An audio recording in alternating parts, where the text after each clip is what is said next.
Okey, kali ini kita akan react salah satu drama bersiri Bila Cinta Menjadi Dosa, yang juga ditayangkan di TV3. Saya tak pernah react satu episod pun, sekarang dah masuk episod ke-13. So, jom kita tonton.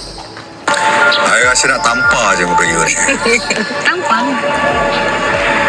You ada masalah dengan Datuk Ismail. Jangan babitkan I boleh tak? I buat apa? I didn't do anything. Kenal you lah. Jangan bohong I lah. Ya betul, you kenal I inside and out. Baguslah. Then you know you kena careful sikit, okay? Ha? Jaga-jaga sikit isteri cantik muda you tu. Just I didn't warn you. Jangan kacau dia, Eva. I cakap dengan you jangan kacau dia. Eva.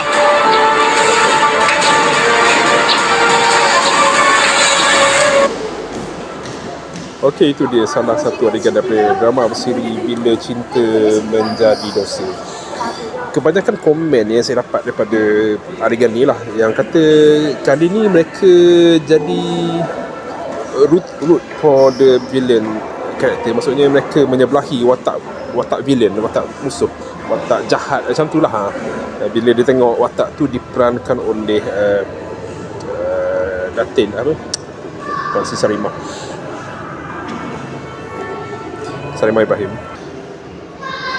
Menarik, kita rasa menarik lah adegan tadi sebab dua pelakon yang dijanjikan dalam satu skrin tu ialah pelakon yang memang dah established lah, Zamarul Hisham dan Sarimah Ibrahim.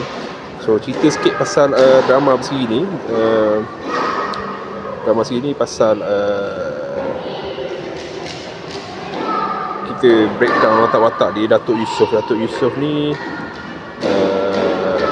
lakonan Zamarul Hisham dan Datin Kalsum. Dia ada anak seorang bernama Zafran, lakonan Zari Aziz, yang pulang ke tanah air selepas meninggalkan kisah silam yang pahit. Okey. Namun kepulangan itu menjadi titik mula kepada rahsia besar yang selama ini tersembunyi. Lepas tu muncul watak Eva, lakonan Sarimah Ibrahim, yang mana ialah seorang wanita yang mengaku mempunyai hubungan sulit dengan Datuk Yusof, lakonan Zamarul lah. Cetuskan ketegangan dalam keluarga dan tuntutan Eva menggugat kepercayaan, menguji kesetiaan dan membuka ruang manipulasi yang semakin sukar dikawal. So itulah yang saya dapat faham daripada watak jahat Eva ni lah, manipulatif dia lah. Tapi dia kata dia orang rasa macam memang sesuai lah Eva ni, jahat ni, sebab dia macam nak perangkap Datuk Yusof lah. Sebab mungkin probably sebab Datuk Yusof pun bukan watak yang baik. So dalam kekalutan ni muncul Nurul Yasmin, lakonan Alia Iman, bekas kekasih Zafran, kembali hadir dalam hidupnya melalui dunia korporat sebagai sekretari Datuk Yusof. Pertemuan semula ini menghidupkan luka lama, memaksa mereka. Kombinasi sangat macam watak macam bekas-kekasih tu tiba kerja dengan ayah dia. Saya rasa macam drama ni pernah muncul,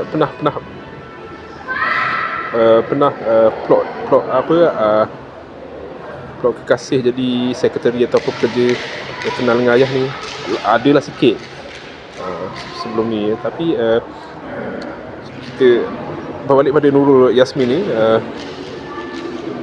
itulah dia hidupkan luka lama, memaksa mereka berdepan perasaan yang belum terlerai. Tak boleh move on lah maksudnya. Di kampung, Nurul Nadira, lakonan Nalisa Nizam, dan neneknya hidup dalam konflik harta pusaka yang ingin digadai oleh neneknya demi kepentingan wang dan diri, sedangkan Nadira terlalu sayangkan satu-satunya warisan arwah ibu dan ayah. So drama ni adalah cerita watak dari kampung, dunia korporat di bandar. So benda yang dah biasa kita tengok dalam drama Melayu. Itu basic cerita dia. So macam tapi yang saya nampak yang connect tu ialah watak Nurul Yasmin, Eva, Datuk Yusof, Zafran.